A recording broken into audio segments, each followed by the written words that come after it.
Up until he was 10 years old, Owen Parthenopagus was in an elite group of the very best families in Gnesis. They went to the very best tailors, shared the same tutors, played in the same exclusive company. When his mother died, and his father discovered that the money they had been living on was based on a thief's salary, he suddenly found himself on a very different kind of society, one that he had been ill-equipped to deal with. They were poor. Owen eventually learned to make a living at the only skill he seemed to be well suited for, gardening. In time, he had grown an impressive garden of willow anther, gold cannet, chokeweed, white bloatroot, and trauma shrubs. He had also grown himself into a remarkably uninteresting man. Aside from his gardening, he had little to say for himself. Unlearned, uncharismatic, unathletic, uncoordinated, and yet he yearned. Specifically, he yearned for a girl he had known before all his trouble, a sweet thing with curly locks and a joyous laugh, named Benitah Gorgoth.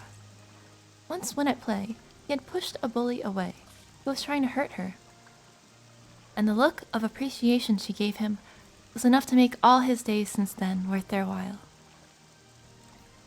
As he tended his garden one springtide, not very many years ago, he heard some people talking through the thick, tall trauma shrubs about the marriage of Sedera Indurel Pavlek Mamuna, one of the wealthiest and most respected nobles in Gnesis, and Sergio Benitah Gorgoth. His heart fell. She had found another, a mere 9 years since she had given him that look while at play. As spring turned into summer, and summer into fall, Owen began to sell his herbs, including some to Cana Yakin Bile, a prominent healer in town. He had been a tutor to both Benitah and Owen, and told the young man that the lady's husband was not very well. Owen held back his happiness and continued on his errands. Not long afterward, Sedera Indurel Pavlek Mamuna fell ill and died, despite all the skills of the great healers, including Yakin Bile. When Owen came to deliver the herbs that day, he said, "If you are still in communication with Benitah, please, give her my sympathies." "Nehow," said Yakin. "If I could get a word in with all her counselors. They are trying to find her a new husband, and she has made it clear that she will only marry the strongest man in Morrowind." "Who is that?" asked Owen. "Horath the Strong," replied Yakin. "It is said that he can lift a wagon with but his forefinger and thumb." "You can teach me a spell that will fortify my own strength," said Owen. "I beg you to teach it to me now." "Very well," replied Yakin. "But in return, I want your next season's worth of trauma fruit, all to myself." Owen agreed, and Yakin taught him the spell to fortify his strength. It took him some time to master it, visualizing magicka streaming through his body, pumping through the very fibers of his muscles for a time, giving him strength far beyond the puny power nature had intended. When Owen met Horath on the street of Gnesis, he cast the spell and challenged him to a duel of strength. "I am Horath the Strong," said Horath the Strong, predictably. "Witness, as I lift this wagon with but my thumb and forefinger," and he did so. "I am Nimlam the Mighty," said Owen, taking some artistic liberty. "Witness, as I lift the stable that houses your wagon with but my forefinger," and he too did so. The word went out quickly throughout Morrowind. The strongest man alive was in the province. Owen went to visit his friend, Yakin Bile. "Our Lady Benitah has heard of the strength of Nimlam the Mighty, and has said that she was mistaken. She was not looking for a man of strength to marry, but a man of intelligence, a great scholar, the greatest in all of Morrowind." "Who is that?" asked Owen. "Cana Warfel Thomason," replied Yakin. "It is said that he can best any man or woman in its battle of wits." "You can teach me a spell that will fortify my own intelligence," said Owen. "I beg you to teach it to me now." "Very well," replied Yakin. "But in return, I want your next season's worth of white bloatroot, all to myself." Owen agreed, and for the next couple of weeks, Yakin taught him the spell and trained him in its use. He taught him how to entrench his mind for the sudden assaults of awareness and aptitude that will assail it, how to give himself to the sudden thoughts and theorems that would invade his consciousness.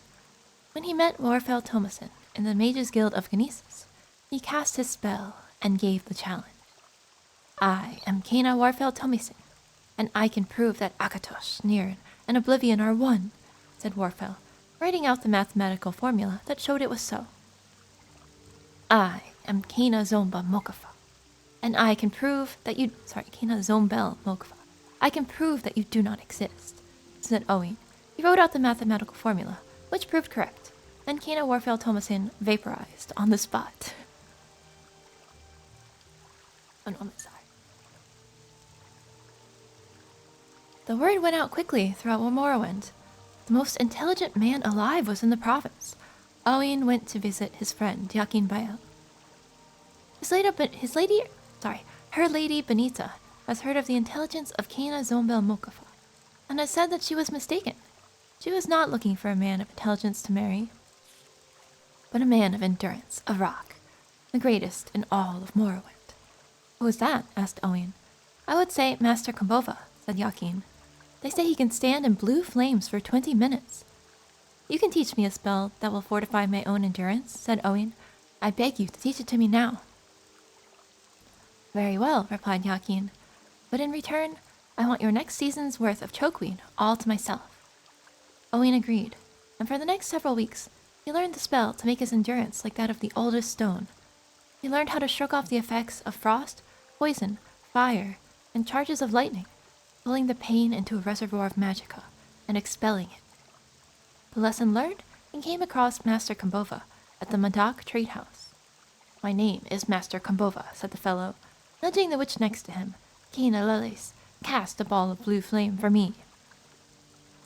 And he sat in the inferno of flame for 20 minutes before he left.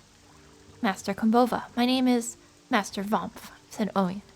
Kena Lelis, cast a ball of blue flames for me. Owen sat in the inferno of blue fire for nearly an hour before he left.